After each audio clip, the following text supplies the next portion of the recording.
ॐ सहनाववतु सहनौ भुनक्तु सह वीर्यं करवावहै तेजस्विनावधीतमस्तु मा विद्विषावहै। ॐ ओम शांति शान्ति शान्तिः। हरिः ओम। श्री गुरुभ्यो नमः। हरिः ओम। कल हम लोगों ने जो देखा कि कैसे नव्य न्याय यह बात कहता है कि इस पूरे विश्व को आप जब देखें तो एक फ्रेम में देखें, एक स्ट्रक्चर में देखें, या यूं कहें कि हम पूरे विश्व को जब भी देखते हैं कि स्ट्रक्चर में देखते हैं, और वह जो स्ट्रक्चर है वो क्या है? धर्म, धर्मी और संबंध। और वह जो धर्म है उसी धर्म के आधार पर हम नामकरण करते हैं, धर्म के आधार पर ही हम नाम देते हैं। यह पेन है, इसको मैं पेन क्यों कहता हूं? क्योंकि पेननेस है, पेननेस के कारण ही ये पेन है, बुकनेस के कारण ही ये बुक है, मोबाइलनेस के कारण ही ये मोबाइल है। तो प्रत्येक वस्तु का जो हम नाम करते हैं, प्रत्येक वस्तु का हम जो कोई नाम देते हैं, नाम देने का कारण उसका वो धर्म है। और धर्म के बारे में कल हम लोगों ने पढ़ा,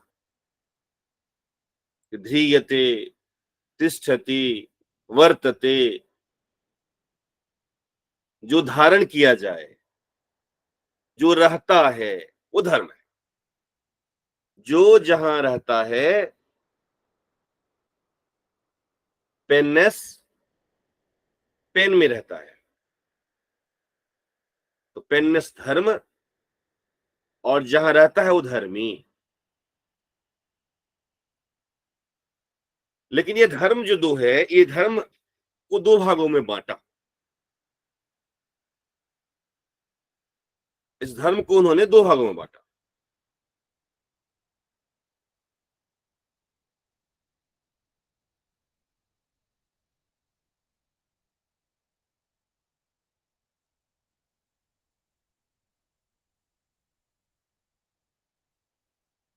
दिख रहा है? आज स्क्रीन दिख रहा है आप Yes, लोगों sir. को? Yes, sir. Yes. तो कहा कि यह जो धर्म है, यह धर्म दो प्रकार का है। एक का नाम दिया जाति और दूसरा कहा उपाधि। उपाधि और जाति को फिर उन्होंने बताया, जाति को एक्सप्लेन किया। कहा कि एक ऐसा धर्म जो बहुत सारे व्यक्तियों में पाया जाता है, इंडिविजुअल वन।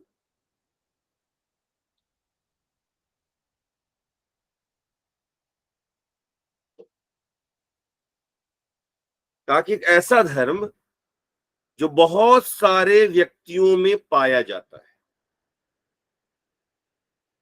हो सकता है कि इन व्यक्तियों का रंग, इन व्यक्तियों का स्वभाव अलग अलग हो, उसके बावजूद भी इस धर्म के कारण ही इन सभी का एक नाम दिया जाता है। जैसे आप दिल्ली में कोई गाय है, उत्तर प्रदेश में गाय है, तेलंगाना में गाय है, मणिपुर में गाय है, लेकिन सबको अब गाय कहते हैं, गो कहते हैं। क्यों? क्योंकि एक धर्म है गोत्व, एक धर्म है गोत्व, वो सभी गायों में गोवन, गोचु,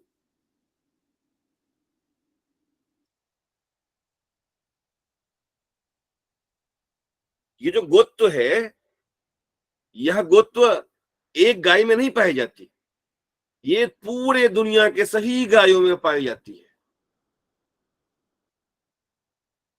और ऐसा नहीं है कि किसी एक गाय के समाप्त होने से गो समाप्त हो जाए, गो तो समाप्त हो जाए। गाय के, किसी एक गाय के समाप्त होने से, एक गाय के नहीं रहने से ये गो का नाश नहीं होगा। तो यह गो जो है वो नित्य है। गाय अलग अलग है, लेकिन ये गोत्व जो है एक है। तो ये गोत्व नित्य है, यह गोत्व एक है, लेकिन ये गोत्व जो है वो अनेकों में, इस गो में एक, इस गो में, इस गो में, अनेकों गायों में रहने वाला। तो इसको मैंने कहा अनेक अनुगत,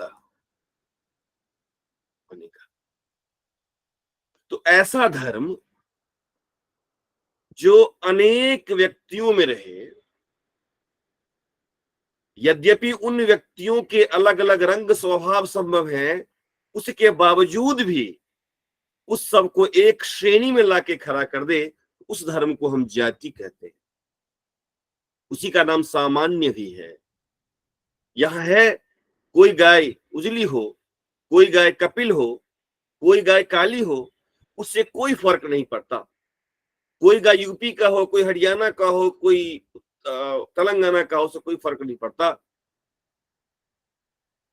अलग अलग रंग, अलग अलग आकार, अलग अलग प्रदेश के होने के बावजूद भी वो गाय कहलाती है, क्योंकि उसमें एक धर्म है गोत्व। और यह गोत्व कैसी है? तो ये गोत्व एक है, नित्य है और अनेकों में रहने। तो इसे हम कहें जाति, इसको हम सामान्य भी कहते हैं, इसको सामान्य भी कहते हैं। जाति कहें, सामान्य कहें, इसको क्लास प्रॉपर्टी कहते हैं, जेंडिक प्रॉपर्टी कहते हैं। और जाति तो ठीक है, लेकिन जो जाति नहीं है लेकिन धर्म है, वो उपाधि है, उपाधि। जैसे अगर आप देखें, तर्क संग्रह हम सब पढ़े हुए हैं, तर्क संग्रह में देखिए, पदार्थ, पदार्थ 7 है।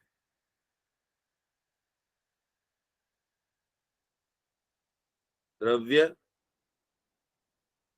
गुण,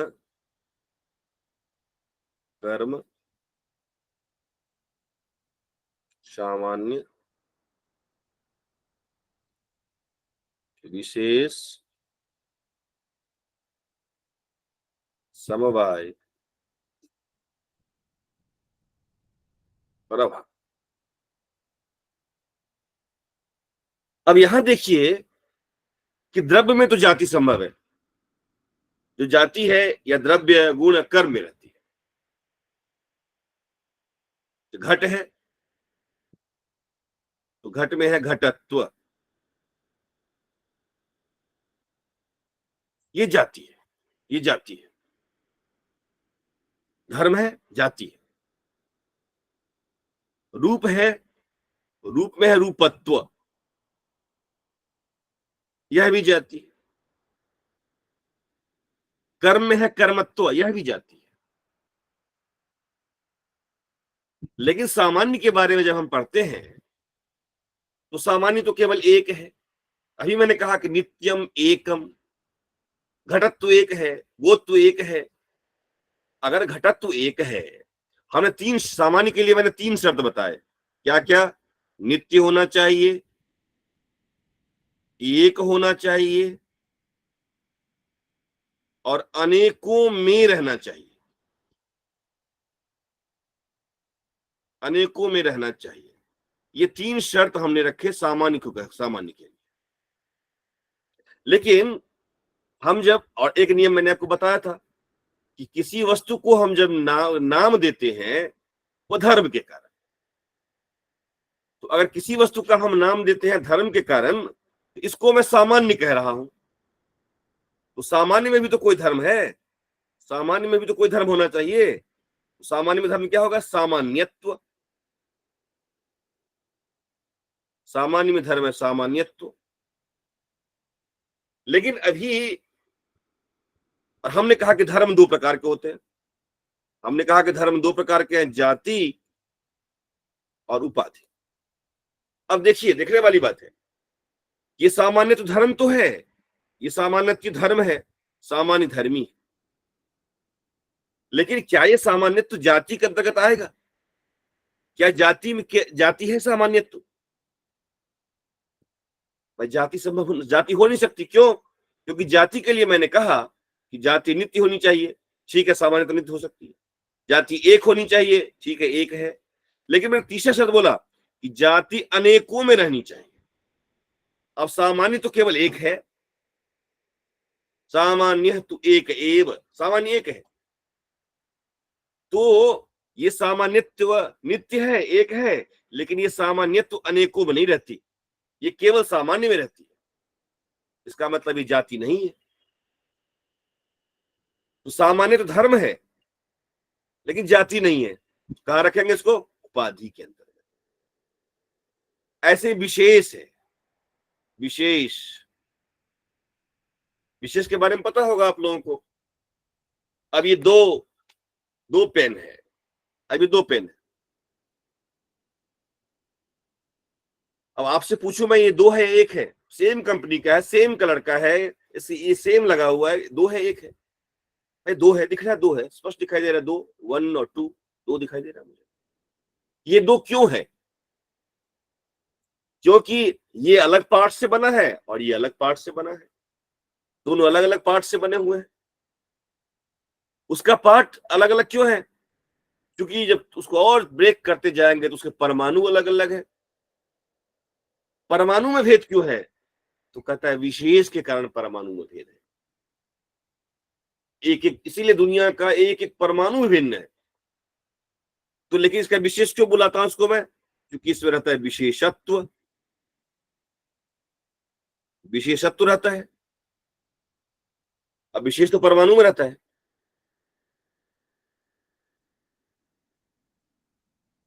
इसीलिए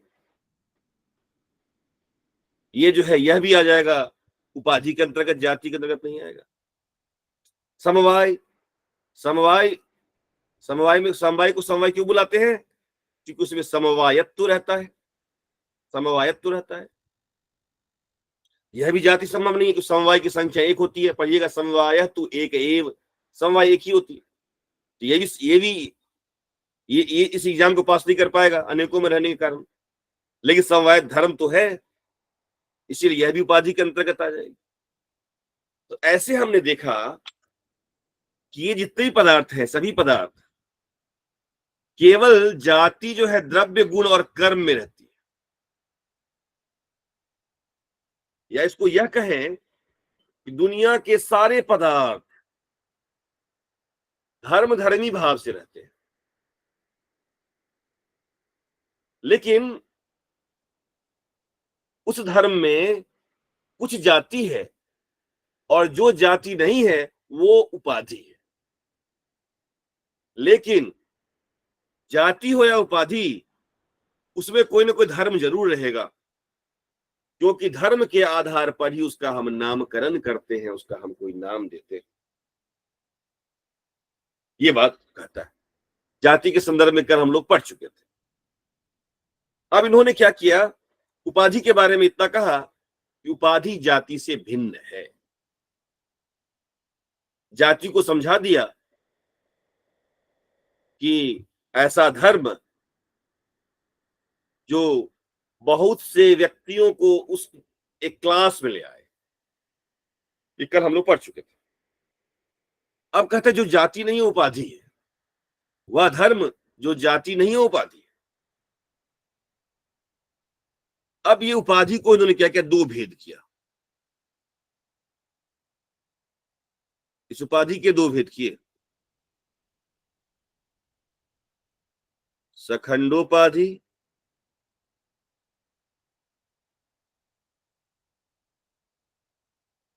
अखंडोपाधि, सॉरी गलत कर दिया, सखंडोपाधि अखंडोपाधि, उपाधि के दो भेद किए। अब सखंडोपाधि का मतलब क्या है, स्पष्ट है, इसको आप विग्रह करेंगे समझ में आ जाए। खंडेन सह, खंडेन सह, अंशेन सह, अंशेन सह, ऐसी उपाधि जिसको हम खंडों में, अंशों में विभक्त कर सकते हैं, जिस उपाधि को खंडों में विभक्त कर सकते हैं, जो उपाधि खंडों में संभव है। जैसे मैं कहता हूं पशु, पशु क्यों कहता हूं, क्योंकि इसमें एक धर्म है पशुत्व।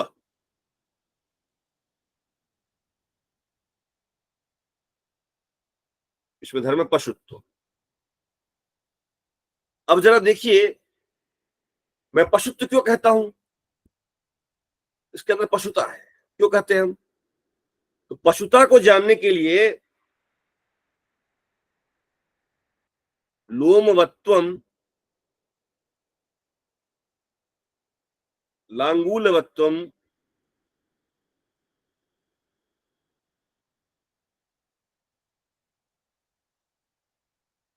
पशुत्वम। पशुता क्या है, लोमवत्व, जो लोम वाला है, जो जो पूंछ वाला है, जो लांगूल वाला है, वो पशु है। पशु तो क्या है, इसको मैं स्पष्ट कर दूं। लोमवत्वम एक आप पढ़ेंगे, इसको ध्यान रखिएगा, मैं इसको दोबारा लिखूंगा फिर दोबारा। एक न्याय दर्शन का एक सिद्धांत है कि विशिष्टात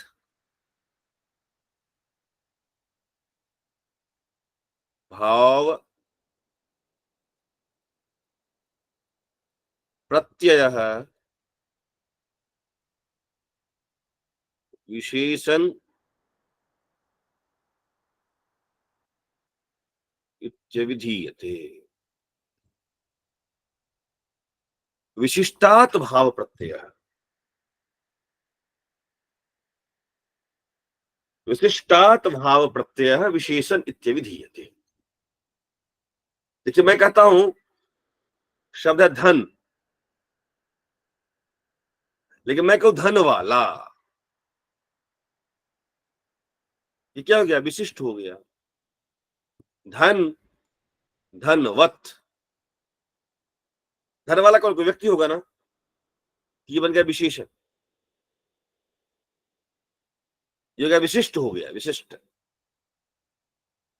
ऐसे मैं कहूं लोमवत, लोमवत, ये विशिष्ट पद हो गया। अब इस विशिष्ट पद में जब हम भाव प्रत्यय जोड़ेंगे, भाव प्रत्यय कौन सा होते हैं, भावे त्व तलो, सूत्र है त्व और तल, दो प्रत्यय जो है भाव के अर्थ में लगते हैं। भावे, भावस्तव तलो, त्व और तल, थोड़ा सा ग्रामेटिकल ग्रामर है, बस केवल इतना ज्ञान रखिए आप कि लोम, लोम है विशेषण, और लोम से विशिष्ट कौन है, लोमवत, वत लगा दिया तो विशिष्ट बन गया, विशेषण वाला बन गया ये, लोम वाला। तो ये जो विशिष्ट है, इसमें मैंने तो प्रत्यय, भाव प्रत्यय जोड़ दिया, तो क्या होगा, देखिए विशिष्टात भाव प्रत्यय, विशिष्ट पद है ये, इस विशिष्ट में मैंने जोड़ दिया भाव प्रत्यय, तो क्या बनेगा, विशेषण बन जाएगा, विशेषण होगा वो, क्या बनेगा, विशेषण, लोम, लोम। ऐसे ही दूसरा है लांगूलवत, लांगूलवत प्लस त्व, फिर वही, ये लांगूलवत के लांगूल मिसल, लांगूल कहते हैं, लांगूलवत, लांगूल वाला, ये विशिष्ट है,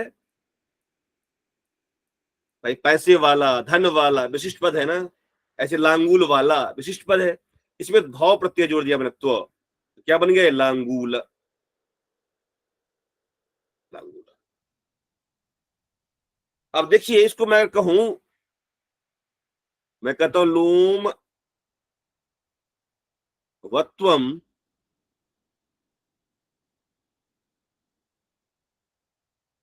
लांगूलवत्वम पशुत्वम। लोमवत्वम का मतलब क्या हो गया? लोमवत्वम का मतलब हो गया लोम। लांगूलवत्वम का मतलब क्या हो गया? लांगूल। लोम और लांगुल जो है वो पशुत्व है। लोम और लांगुल पशुत्व है, जिसमें पूछ है, लांगुल है वो पशु है, टेल एंड बिसल। तो कहता है कि जो मैंने कहा पशु, पशुत्व, पशुत्व, और ये पशुत्व को डिफाइन किया। पशुत्व क्या है? लोम और लांगुल वाला। देखिए, लोम और लांगुल जो द्रव्य है,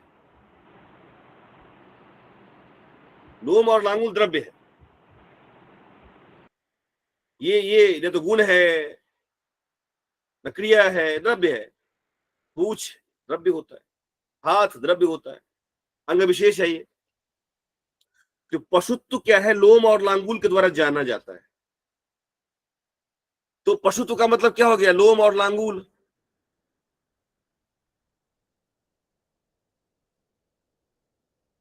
लोम और लांगुल धर्म है ये। तो ये जो लोम और लांगुल इत्यादि है, ये जाति नहीं हो सकती। दो दो है, एक दो, तो ये क्या है? जाति नहीं है, तो लेकिन धर्म तो है, यह उपाधि। पशु में जो पशुत्व है वो धर्म है, लेकिन वो धर्म जो है लोम और लांगुल के द्वारा व्याख्या हो रहा है, ये धर्म है। लोम और लांगुल धर्म हो गया, ये जाति नहीं हो सकती, तो ये उपाधि है। और कैसी उपाधि है? तो इस उपाधि को हम अलग अलग खंडों में बांट सकते हैं। मैंने बांटा पशुत्व को दो भागों में, लोम और लांगुल दो भागों में किया, तो खंड सहित इसकी व्याख्या हो गई। इसीलिए सखंडोपाधि है, इसीलिए सखंडोपाधि है। पशुत्व की पहचान आप और लोम, लांगुल इत्यादि के द्वारा कर सकते हैं। इसलिए पशुत्व जो है वो द्रव्य रूप है, इसलिए सखंडोपाधि है, सखंडोपाधि है।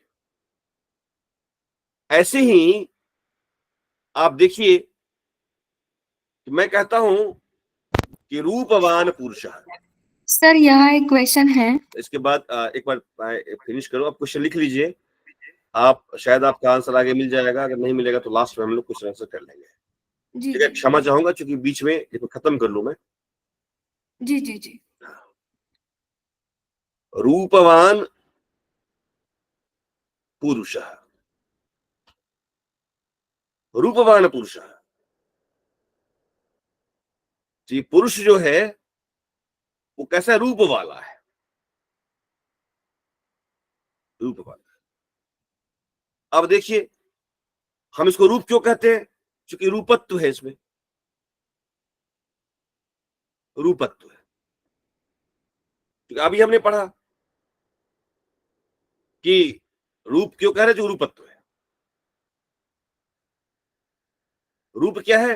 रूपत्व जाति का आश्रय है।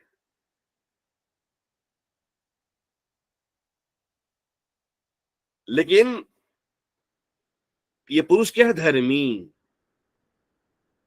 रूप क्या है? धर्म। हम रूप धर्म की बात कर रहे हैं। रूप धर्म क्या है?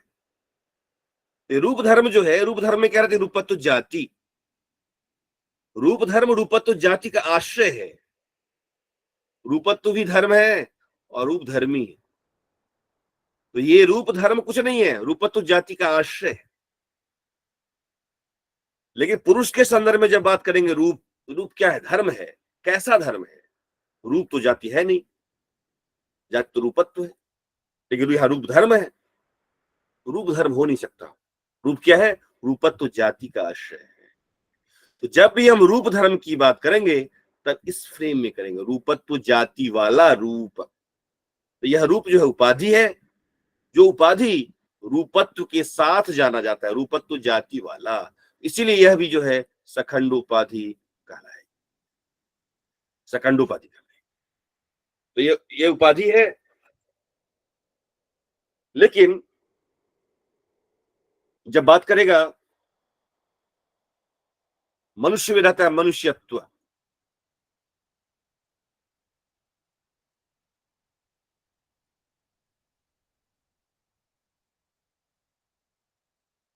मनुष्यत्व बहुत से मनुष्यों में रहता है मनुष्यत्व, लेकिन जो मनुष्यत्व है, द्रवत्व है, मनुष्यत्व है, यह सब अखंडोपाधि के अंतर्गत आएगा, तो इसका हम भेद नहीं कर सकते। एक मिनट, इसको मैं पुस्तक से जाकर पढ़ लूं, फिर आपको करते हैं।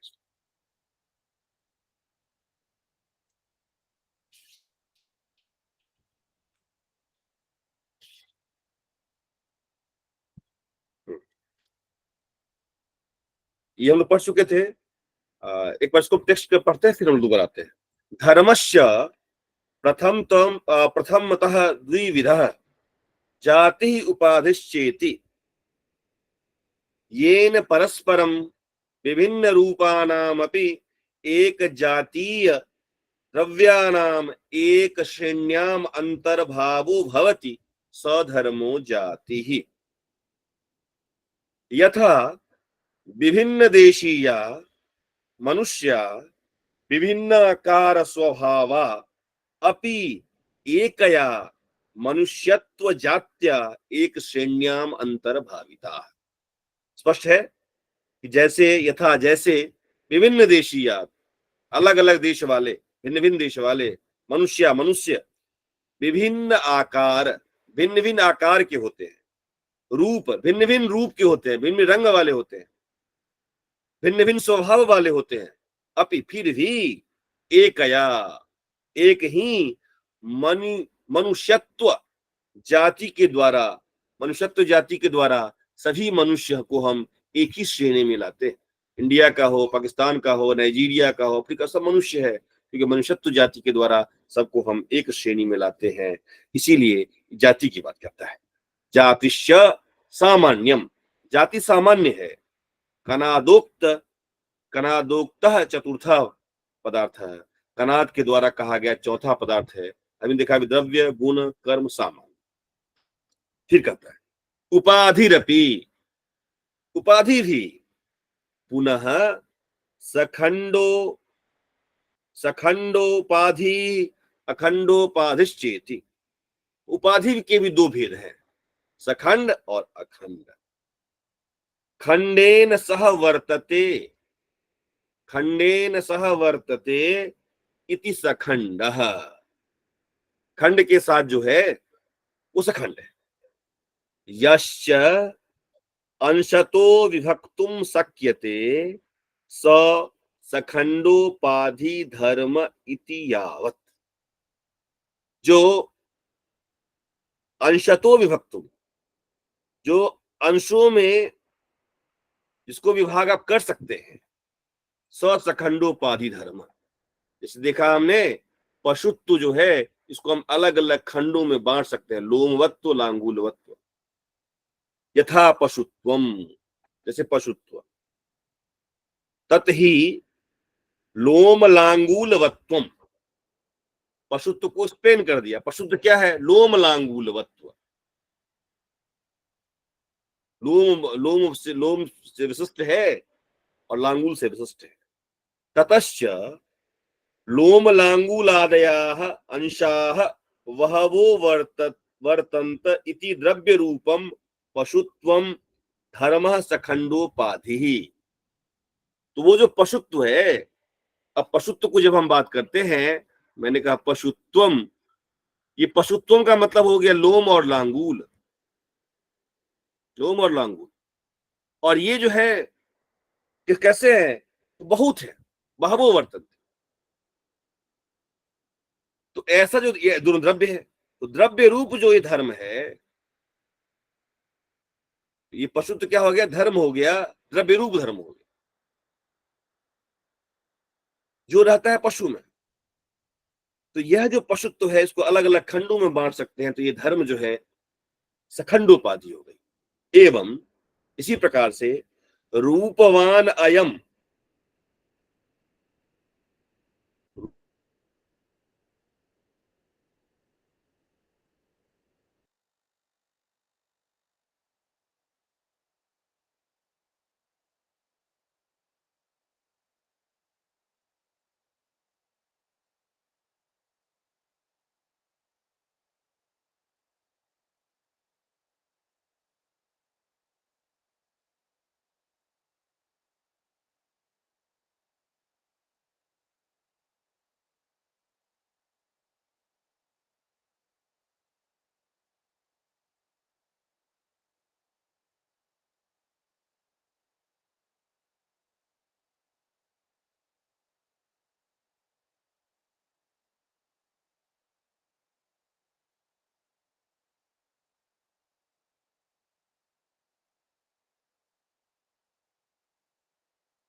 हेलो हेलो सर, आवाज नहीं आ रही सर।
आवाज नहीं आ रही है आचार्य जी।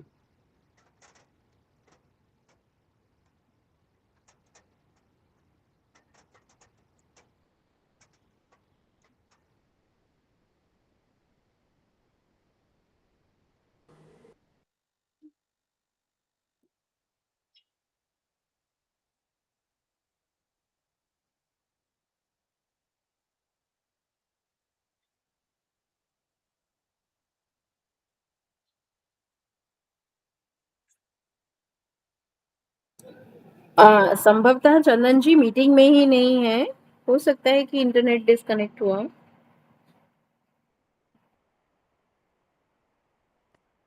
हाँ, चंदन जी का शायद इंटरनेट डिस्कनेक्ट हो गया है, वो लॉगिन कर रहे हैं दोबारा।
Is it possible to give a call? I already did.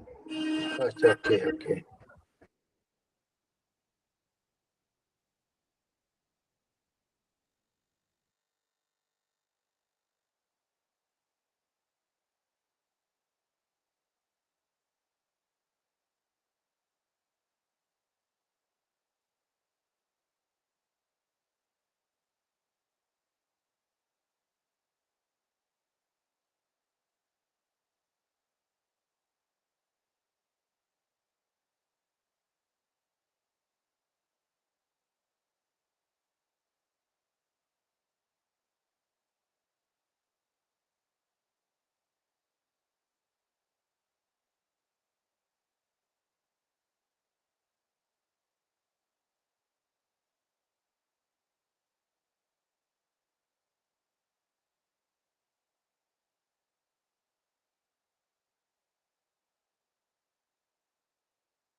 Disconnect हो गया था, कहाँ से डिस्कनेक्ट हुआ था कुछ, मैं तो मुझे पता भी नहीं चला, कई लोगों ने मुझे फोन किया। कहाँ तक हम लोग पहुंच चुके थे जहाँ मनुष्यत्व की बात हो रही थी। जी?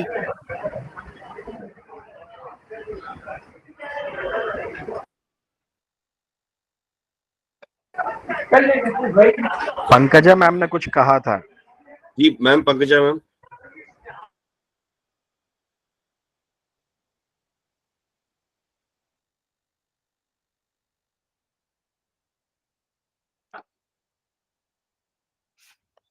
हाँ, तो प्रवीण सर कहाँ तक हम टेक्स्ट पढ़ चुके थे? सर मेरा ऐसा मानना है कि आप इसके बाद टेक्स्ट पढ़ रहे थे, टेक्स्ट से आपने वर्स पढ़ना शुरू किया था। अच्छा, उपाधि के पास आ गए थे हम लोग। जी, उपाधि उपाधि पर ही टेक्स्ट पढ़ रहे थे, उसकी जी। डेफिनेशन। ठीक है, तो जो हम बात कर रहे थे कि उपाधि दो प्रकार की बात की गई है। उपाधिरपि पुनः सखंडोपाधि अखंडोपाधिश्चेति द्विविधा। दो उपाधि की बात इन्होंने की, सखंड और अखंड की।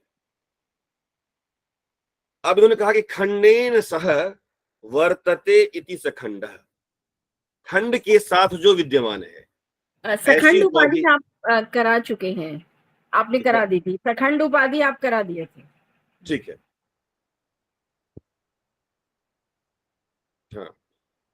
अब अखंड उपाधि की इन्होंने चर्चा करनी प्रारंभ की सखंड के बाद। ये आप लोग सुन चुके हैं, जो रूपवान अयम पुरुषः की बात करता है।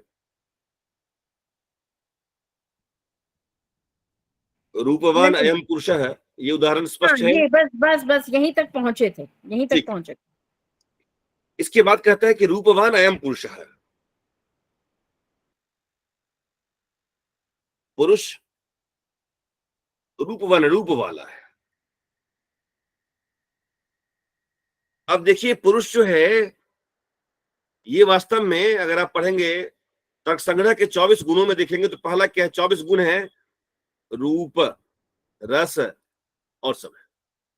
तो ये वास्तव में गुण है और धर्म है। ये धर्म है,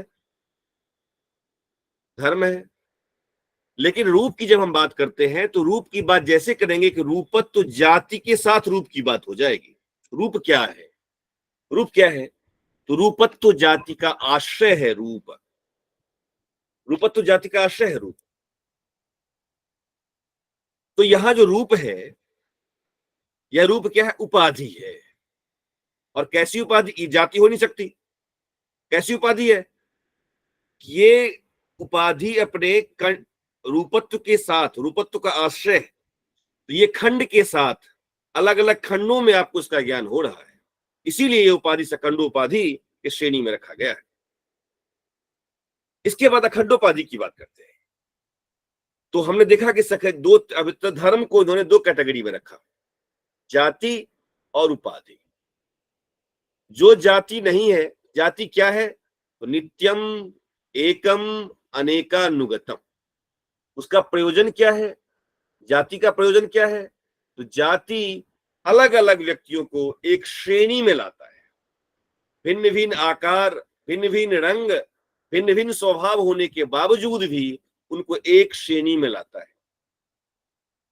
और जो जाति नहीं उपाधि है, ऐसा धर्म जो जाति नहीं उपाधि है, और वो उपाधि दो प्रकार का है। लेकिन जो हम देखते हैं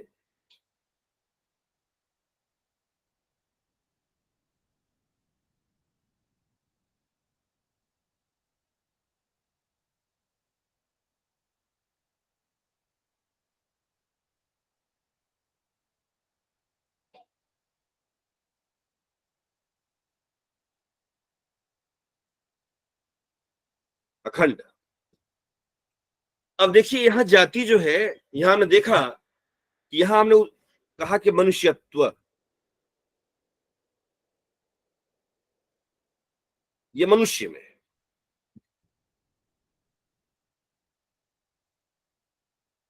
ये धर्म है और ये धर्मी है। ये धर्म, ये ऐसा धर्म है, मनुष्यत्व ऐसा धर्म है जिसको हम खंडों में नहीं बांट सकते। लेकिन यहां जो पशुत्व है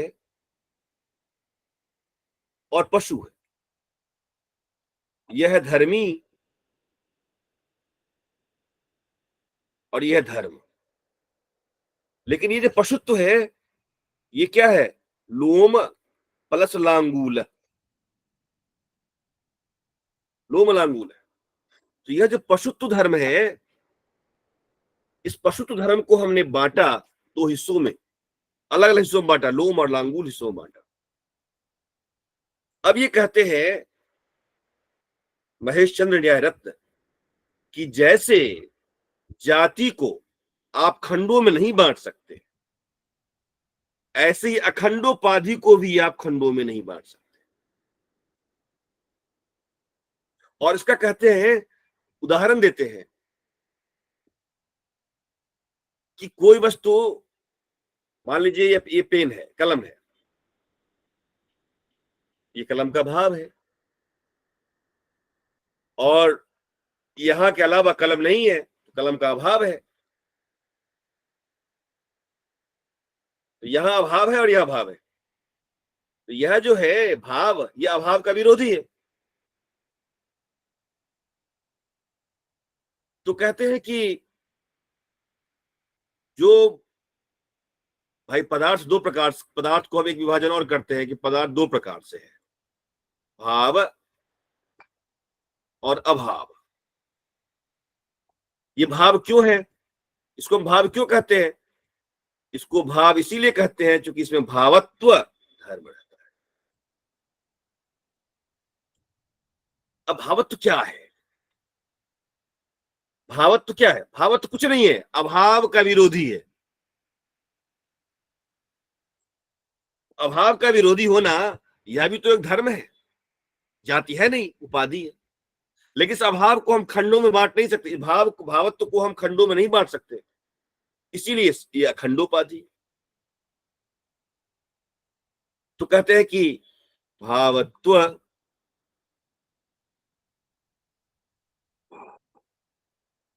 इसी बात को समझाते हैं, यस्य भावस्य यस्य अंश विशेषो नास्ति, जिसका अंश विशेष नहीं है। एक बात और कहते हैं, किस तरह से? तो मनुष्यत्व द्रव्यत्व जातिवत, जैसे मनुष्यत्व द्रव्यत्व जाति का अंश विशेष संभव नहीं है, ऐसे ही अखंडोपाधि का भी अंश विशेष संभव नहीं है। तो यस्य अंश विशेषो नास्ति मनुष्यत्व द्रव्यत्वादि जातिवत यस्तु अंशतो विभक्तुम न शक्यते। जैसे मनुष्यत्व को अंशों में नहीं बांट सकते हम, ऐसे भावत्व को भी अंशों में नहीं बांट सकते।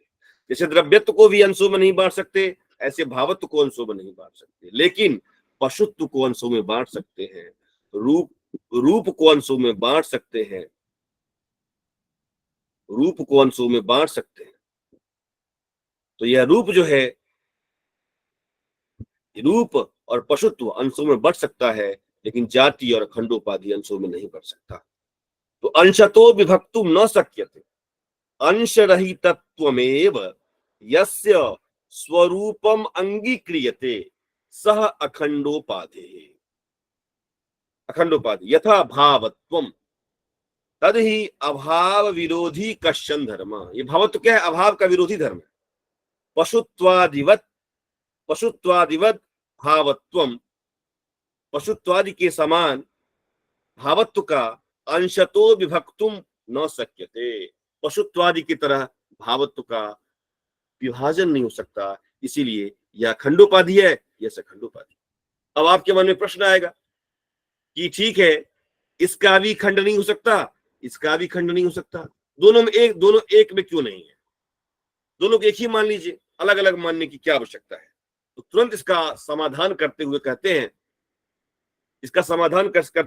हैं कि जाते अपि, इसको मैं लिख लेता हूं,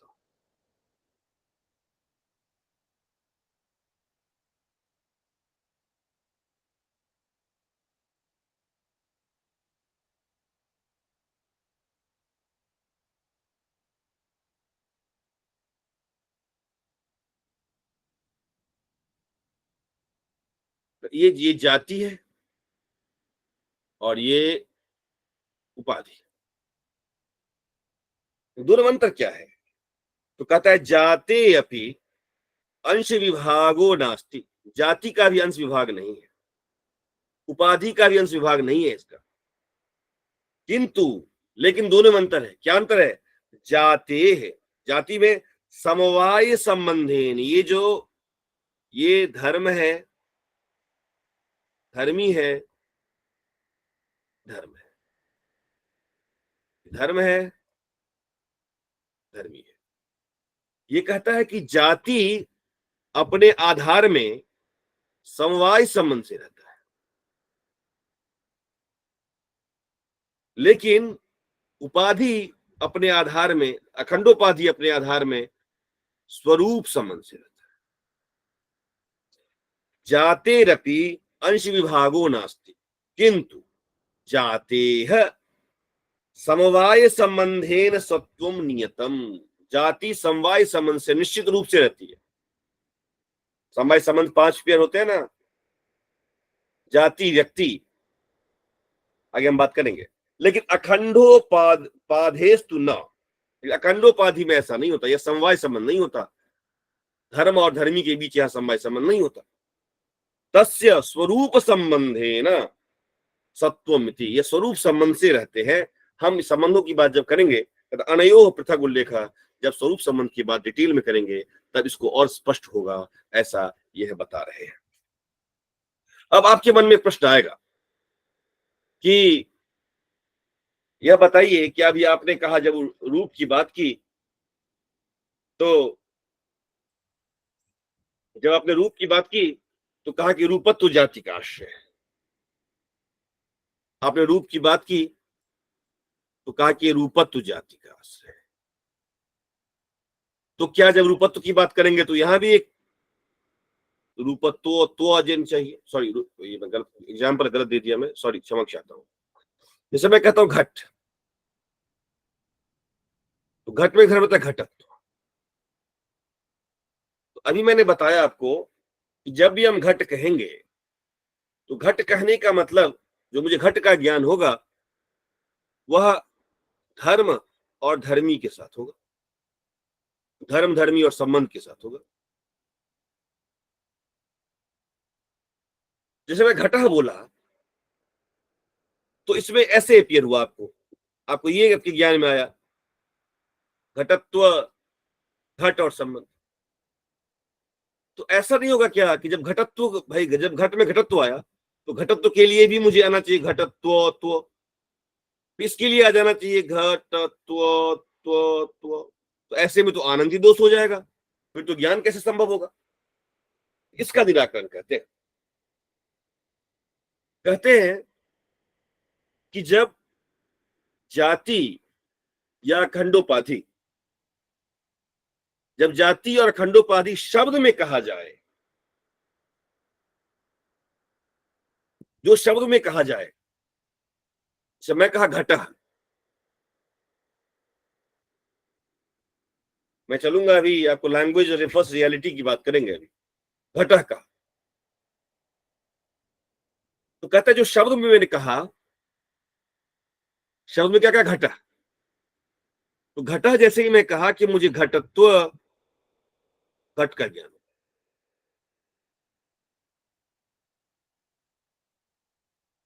लेकिन यहां मैंने शब्दों में घटत्व का उल्लेख नहीं किया है, इसीलिए घटत्व में रहने वाले धर्म का ज्ञान मुझे नहीं होगा। अगर मैं कह दूं अगर मैं कह दूं घटे घटत्वम, घटे घटत्व मतलब घट और इसमें होता है घटत्व। अब जब मैंने कहते घटे घटत्वम, तो घटत्वम शब्द में उल्लेख कर दिया मैंने, तो घटत्व का ज्ञान जो मुझे हो रहा है कैसे होगा, घटत्व। तो कहता है जब जाति और अखंडोपाधि शब्द में उल्लेख किया जाए तब उसका उसका उसका जो विशेषण है उसका ज्ञान हमें रिफ्लेक्ट होगा। अर्थात हमें जो शब्द में कहा गया, लैंग्वेज में जो कहा गया, और लैंग्वेज के द्वारा जो हमें रियलिटी का ज्ञान होगा, तो केवल जो भाषा में कही गई, उस भाषा में कहे गए जो पद है, उस पद का जो अर्थ होगा वह अर्थ अपने विशेषण के साथ होगा। जैसे मैं कहा घट, तो जो मुझे ज्ञान हुआ वह क्या हुआ, विशेषण के साथ, घटत्व के साथ घट। भाषा में मुझे घटत्वम का ज्ञान नहीं, भाषा में घटत्वम मैंने नहीं कहा है, इसीलिए मुझे घटत्वम के विशेषण का ज्ञान नहीं होगा। क्योंकि जो प्रतीति है, जो थॉट है, अभी मैंने कल परसों हमने बात की थी कि जो प्रतीति है,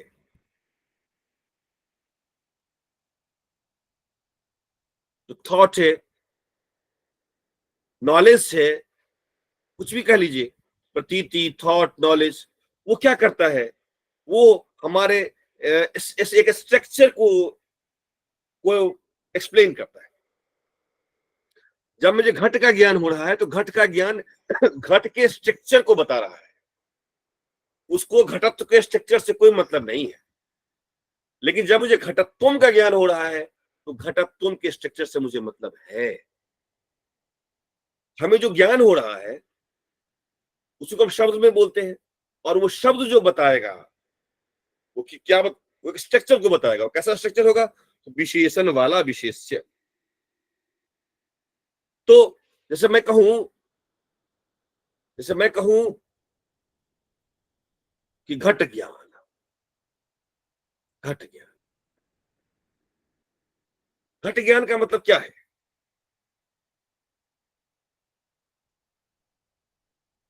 घटत्व, घट,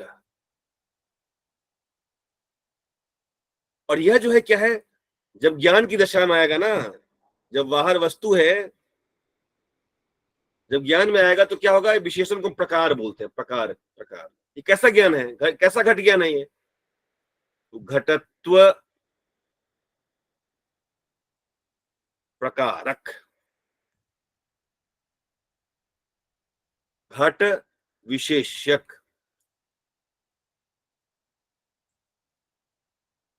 अब मैं संबंध को छोड़ रहा हूं। ये घट ज्ञान जो मुझे हुआ, इसकी विशेषता क्या है? ये जो ज्ञान है, इस ज्ञान की विशेषता क्या है? इस ज्ञान में जो घटत्व है ना, वो प्रकारक है, विशेषण है। तो ज्ञान, इसको, ये टर्म को अभी बताऊंगा डिटेल में, मैं चिंता मत करिए, इसको विशेषण समझिए आप। ये कैसा ज्ञान हो रहा है? ये ज्ञान, इस ज्ञान का कंटेंट क्या है? ये तो ज्ञान है ना, कैसा कंटेंट है? तो घटत्व विशेषण वाला, घट विशेष्य वाला, घटत्व धर्म वाला, घट धर्मी वाला ज्ञान। इसको ऐसे भी कह सकते हैं हम, घटत्व धर्मक, घट धर्मी ज्ञान, ये हो रहा है आपको घट ज्ञान। आपको घटत्व के लिए किसी प्रकार की आवश्यकता नहीं है। तो जब हम घट कहते हैं तो घट कहने का मतलब कि घटत्व विशेषण के साथ घट का मुझे ज्ञान हो रहा है। घटत्व जो है, घटत्व एपियोस एज ए विशेषण, एज ए प्रकार।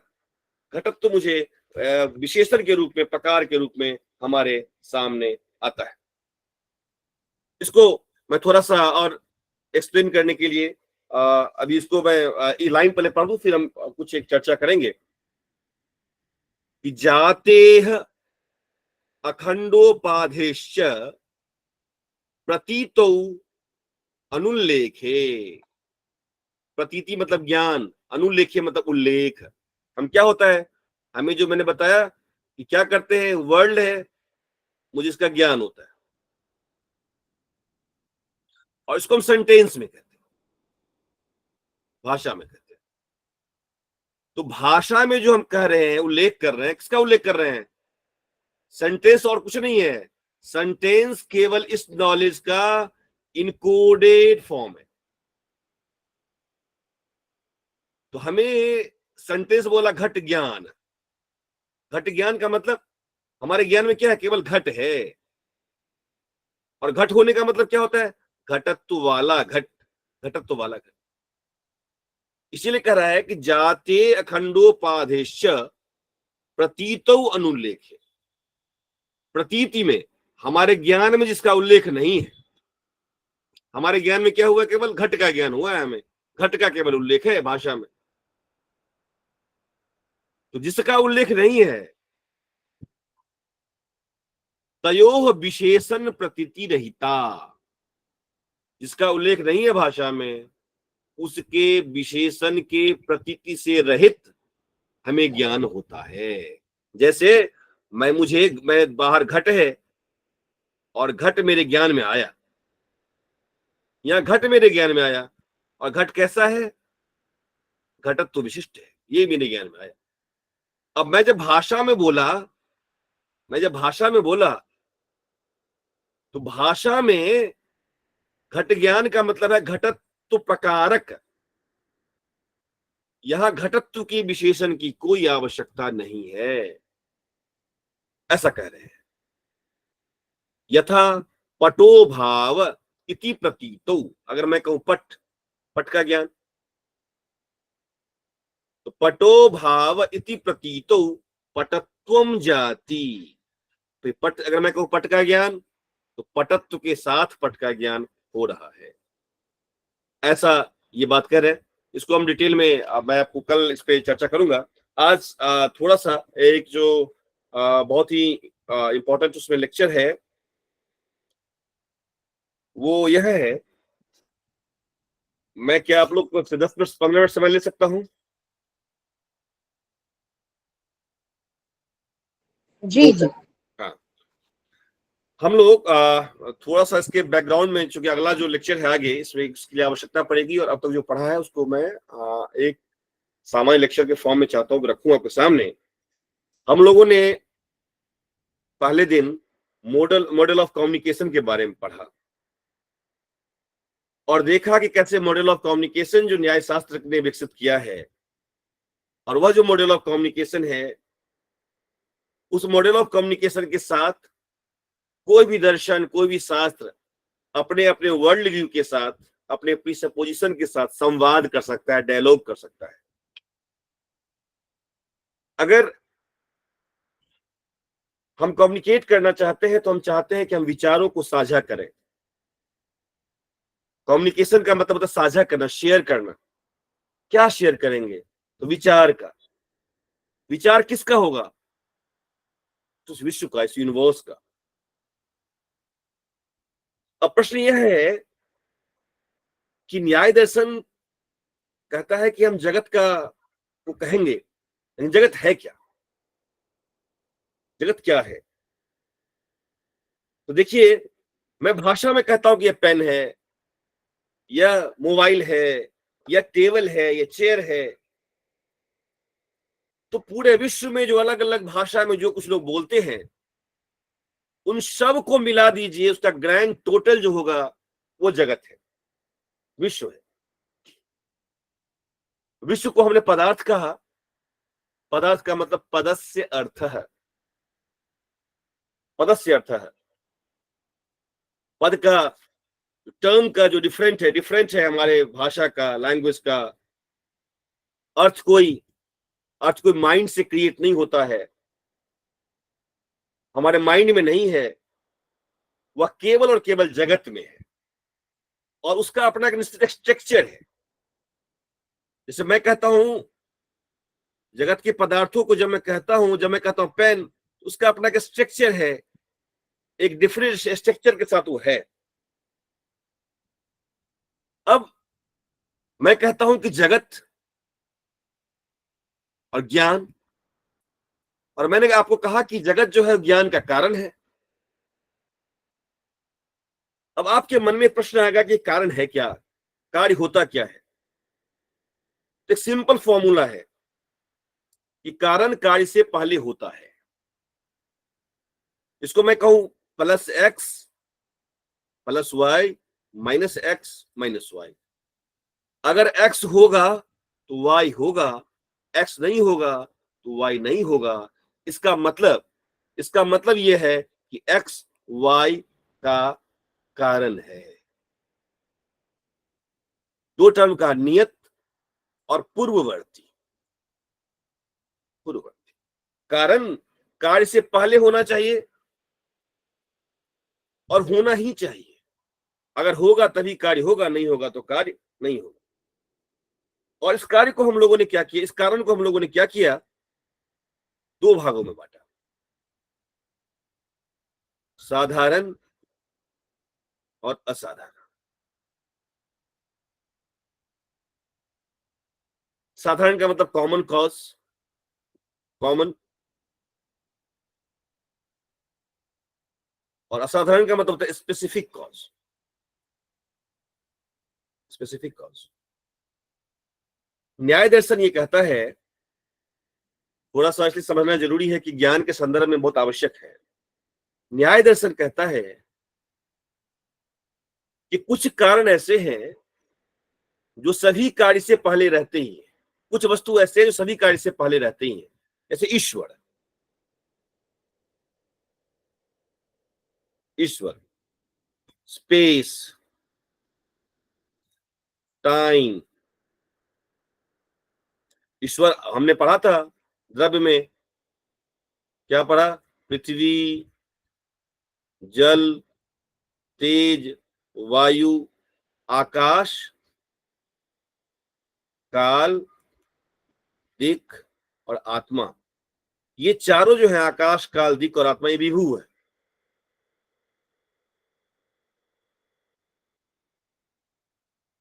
तो ये रहेगा। लेकिन अब प्रश्न ये उठता है, और असाधारण कारण जो होता है, किसी कार्य से हम घड़ा बनाते हैं तो मिट्टी चाहिए, तो मिट्टी घट कार्य के लिए साधारण कारण हो गया। लेकिन जरा सोचिए कि यह जगत को बनाया किसने? ये तो ठीक है कि जगत हमारे ज्ञान का कारण है, लेकिन जगत को बनाया किसने? तो हमारे यहां जब आप गुण को पढ़ेंगे तो ज्ञान को दो भागों में बांटा गया है, नित्य और अनित्य।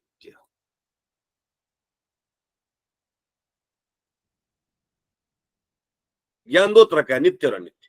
नित्य क्या मतलब? नित्य क्या मतलब? जो उत्पन्न न हो, जो नष्ट न हो। और हम सब जानते हैं कि न्याय दर्शन में आत्मा में ज्ञान, ज्ञान जो है वो आत्मा का अधिकरण है, क्योंकि ज्ञान जो है गुण है। जब आप पढ़ेंगे 24 गुण, 16वां गुण है ज्ञान, और आत्मा द्रव्य है, आत्मा धर्मी है और ज्ञान धर्म है। गुण रहेगा द्रव्य में, तो ज्ञान आत्मा में।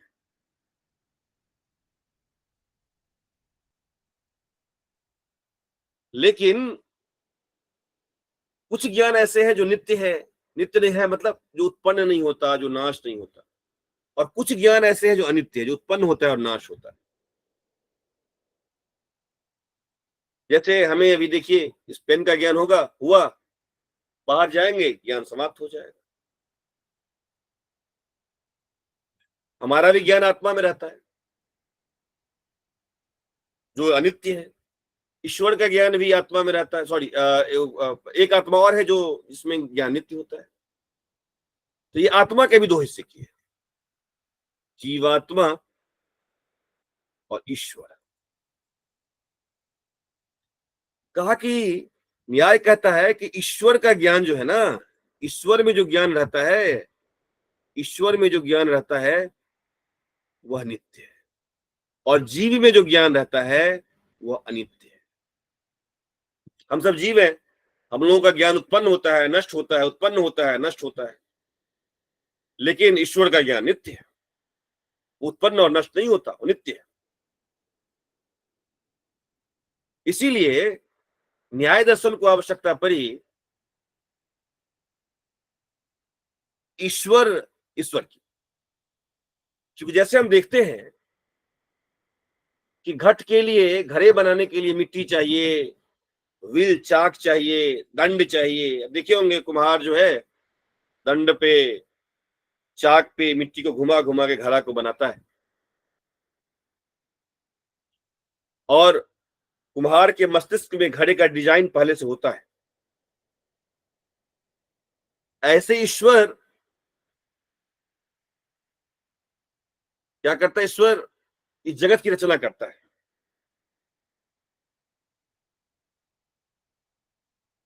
और जीव का जो ज्ञान है ना, हमारा जो ज्ञान है, वह क्या होता है कि निर्विकल्पक से हम सविकल्पक की तरफ जाते हैं। ईश्वर का ज्ञान नित्य है, इसीलिए ईश्वर को निर्विकल्पक सविकल्पक की आवश्यकता नहीं है। लेकिन वह ईश्वर जगत की रचना तो करता है, लेकिन ईश्वर रचना ऐसे नहीं करता कि जगत को बना देता है। ईश्वर के सामने बहुत सारे पदार्थ हैं, परमाणु नित्य हैं, रहने वाले। ईश्वर केवल परमाणु को जोड़ के ईश्वर केवल परमाणु को अरेंज करता है। ईश्वर जैसे हमारा कुम्हार, हमारा माली फूलों को ला करके अरेंज करके माला बना देता है, ऐसे ईश्वर सबको अरेंज करने वाला है, डिजाइनर है, निर्माण नहीं करता। ऐसा दार्शनिक दर्शन कहता है। तो प्रश्न यह है, क्योंकि इसको रियलिटी को सिद्ध करना है कि जगत रियल है, ये जगत रियल है, इसीलिए इसकी रियलिटी को हम भाषा में कह सकते हैं। कोई कंस्ट्रक्शन नहीं है, रियलिटी का मतलब कोई कंस्ट्रक्शन नहीं है। हम आप तो जीव हैं, ईश्वर जो नित्य ज्ञान वाला है वो कंस्ट्रक्ट नहीं करता है, कोई कंस्ट्रक्शन नहीं। और मैंने बताया था कि ये वर्ल्ड जो है नोएबल और नेमेबल है, हम इसको जान सकते हैं और भाषा में कह सकते हैं। भाषा की सबसे छोटी इकाई क्या है? सेंटेंस। लेकिन सेंटेंस क्या करता है? देखिए, मैं आपको रियलिटी से लैंग्वेज पे ले जाने का प्रयास कर रहा हूं। भाषा की सबसे छोटी इकाई सेंटेंस, वो क्या करती है? सेंटेंस केवल एक इवेंट को कैप्चर करती है, एक फैक्ट को कैप्चर करने का काम सेंटेंस करते हैं। जैसे मैं कहता हूं I am going, he is going, जो प्रयोग कर रहे हैं भाषा में, ये भाषा क्या कर रही है? एक घटना को, एक फैक्ट को, एक तथ्य को कैप्चर करने का काम कर रही है। और इवेंट क्या है? एक क्रिया, एक्शन। लेकिन उस क्रिया को करने के लिए एक्शन तो सेंटर में होता है। जैसे मैं कहूं कि एक्शन तो एक सेंटर में होता है। इस क्रिया को करने के लिए हम पढ़ते हैं कि बहुत सारे फैक्टर्स होते हैं। तो मैं कहता हूं कि राम जाता है, अब जाना क्रिया है, लेकिन जाने क्रिया के लिए राम जो है फैक्टर है। राम गांव जाता है, देखिए गांव एक फैक्टर हो गया। राम गांव साइकिल से जाता है, साइकिल एक फैक्टर हो गया। तो राम, गांव, साइकिल, ये सब मिलके इस क्रिया को उत्पन्न कर रहा है। और लैंग्वेज क्या करती है? इसी रियलिटी को, इसी फैक्ट को, इवेंट को कैप्चर करती है। और ये कोई मेंटल कंस्ट्रक्शन नहीं है, ये एक प्रक्रिया से होती है। और प्रक्रिया क्या है कि जब कोई भी क्रिया हमें करते हैं, कोई भी काम करते हैं, उस काम को करने के लिए ज्ञान, इच्छा, इस सब की आवश्यकता होगी। इस सबको मैं इसको एक बार कर देता हूं, फिर कल दोबारा इसको हम करेंगे। चेष्टा, पहले ज्ञान। भाई अगर मुझे कुम्हार को अगर घड़ा बनाना है, तो कुम्हार को ज्ञान होना चाहिए घड़ा कैसे बनता है, उसका डिजाइन क्या है, कैसा शेप बनाऊंगा, सब। और केवल ज्ञान से काम नहीं चलेगा, वह ज्ञान उसके अंदर इच्छा प्रोड्यूस करेगी। अच्छा, ये करना है मुझे, अब घड़ा बनाना है। और जब घड़ा बनाने की इच्छा करेगा वो कुम्हार, उसके अंदर एक मानसिक एक संरचना चाहिए। उठूंगा, पानी लूंगा, मिट्टी गोंदूंगा, ऐसे करूंगा, सब मेंटल प्रिपेयरनेस होगा। और जब ये तीनों चीज होगा, उसके बाद चेष्टा, उसके बाद निर्माण करेगा। तो हम सब देखते हैं कोई कार्य बाहरी हो या आंतरिक हो, सभी कार्य कारण पे आधारित है। सभी एक्शन, सभी क्रियाएं कारण पर आधारित है। उसी प्रकार से जब ज्ञान हमें होता है, मान लीजिए मैं इस पेन को परसीव कर रहा हूं, इस पेन का मुझे ज्ञान, परसेप्शन कर रहा हूं मैं, तो जो पेन है, इस पेन का जो मुझे ज्ञान हो रहा है, तो पेन का ज्ञान ये कार्य है और यह कारण है। ये कारण क्यों है? क्योंकि अगर ये पेन नहीं होगा तो ज्ञान उत्पन्न नहीं होगा। पेन होगा तभी ज्ञान उत्पन्न होगा। इसीलिए पेन की जो सत्ता है, एग्जिस्टेंस ऑफ पेन जो है, इस पेन के नॉलेज से पहले होना ही चाहिए, होना ही चाहिए। इसीलिए हम आपको बताए थे, उस दिन कहे थे कि कोई भी, जब मुझे किसी वस्तु का जब ज्ञान होता है, तो किसी वस्तु के ज्ञान के बहुत सारे कारण हो सकते हैं। आंख चाहिए, रोशनी चाहिए, प्रकाश चाहिए। उन सब कारणों के समूह में एक कारण ये वस्तु भी होनी चाहिए। अगर पेन नहीं होगा तो मुझे पेन का ज्ञान कैसे होगा? पेन का ज्ञान कैसे होगा? इसीलिए यह पेन जो है, ये हमारे यूनिवर्स का एक मेंबर है,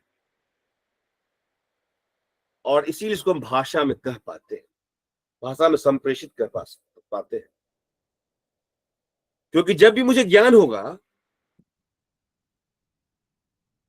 क्योंकि जब मैं भाषा में कहूंगा, तो किसको कहूंगा? इस थॉट को कहूंगा, ज्ञान को कहूंगा। लेकिन इस ज्ञान का कोई ना कोई कंटेंट होना चाहिए। कंटेंट के बिना थॉट पॉसिबल है ही नहीं, सुनने में कुछ नहीं चलता।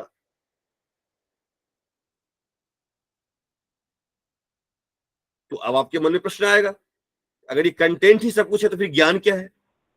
ज्ञान कुछ नहीं करती है, ज्ञान केवल इस कंटेंट के एग्जिस्टेंस को रिवील करती है। ज्ञान सत्ता को प्रकाशित करती है। ये केवल इसके एग्जिस्टेंस को बताती है। इसीलिए यह जो विश्व है, जो यूनिवर्स है, ये हमारे नॉलेज से इंडिपेंडेंट है। हमारे ज्ञान से न तो ये बनता है न बिगड़ता है, केवल हमारे ज्ञान से इसकी सत्ता जो है, इसका एग्जिस्टेंस जो है, वो रिवील होता है। इसीलिए विश्व का ज्ञान, जो वर्ल्ड का जो नॉलेज है, वो विश्व की सत्ता के बिना संभव नहीं है। हमारा ज्ञान केवल विश्व की सत्ता को रिवील करने का काम करता है। और जैसे ही सत्ता, किसी वस्तु की सत्ता प्रकाशित होती है, वैसे स्ट्रक्चर हमारे सामने आता है। और जब स्ट्रक्चर आता है, तब हम सोचते हैं, अच्छा ये मेरे काम का है, इसको लेते हैं, मेरे काम का नहीं है, छोड़ देते हैं, या कोई मतलब नहीं है। जब मुझे वस्तु का ज्ञान होता है, तो पहले मुझे, जब किसी वस्तु का मुझे ज्ञान होता है, तो पहले मुझे वस्तु का जब ज्ञान होता है, तो ये जो वस्तु का ज्ञान है, ये ज्ञान पहले क्या करती है? इस वस्तु की सत्ता को उद्घाटित करती है। और सत्ता को जब उद्घाटित करती है, सत्ता उद्घाटन के बाद इसके स्ट्रक्चर को, स्ट्रक्चर क्या है? धर्म, धर्मी और संबंध, इसके स्ट्रक्चर को बताती है। और जब स्ट्रक्चर को बताती है, इसके बाद हम सोचते हैं, अच्छा इसको एक्सेप्ट करते हैं, इसको रिजेक्ट करते हैं, या आइसोलेट होते हैं। तो ज्ञान हमारे समक्ष जो विषय है, उस विषय को प्रकाशित करने का काम करती है। इवन परमाणु से लेकर के ईश्वर तक जो विद्यमान है, उसको हम उत्पन्न नहीं करते हैं। हम क्या, ईश्वर भी उत्पन्न नहीं करता है। ईश्वर केवल उसको जानता है। ईश्वर की सत्ता को ईश्वर के ज्ञान के द्वारा प्रकाशित होता है। और एक बार जब प्रकाशित होता है, तो फॉर्म उसका अपने आप हमारे सामने फॉर्म में आता है। फॉर्म में, जैसे एक बार पेन है, और पेन का ज्ञान जब मुझे हुआ, तो पेन के ज्ञान के बाद ये फॉर्म में आ गया। ये धर्म है, ये धर्मी है, और संबंध है। इन तीनों में से हम कोई क्रिएट नहीं करते हैं, ये सब ऑलरेडी है, हमारे द्वारा क्रिएट नहीं किया जाता है, ये है। हम इसको केवल रिवील करते हैं, केवल प्रकाशित करते हैं। ये क्षमा करें चंदन जी, क्या हम यहाँ पे रोक सकते हैं? आप दरअसल समय थोड़ा ज्यादा हो रहा है, जी या जी मैं आप कंटिन्यू करें, मैं आपसे अनुमति चाहती हूँ कि मैं अब जाना चाहती हूँ। जी जी मैम, बस मैं 5 मिनट समाप्त कर दूंगा, बस ये बचा हुआ है, बस खत्म करता हूँ। हाँ। तो जो एक कुंभकार है उसके पास भी घट का ज्ञान रहता है, उसके बावजूद, ज्ञान के बावजूद भी उसको मिट्टी, चाक, दंड की आवश्यकता होती है।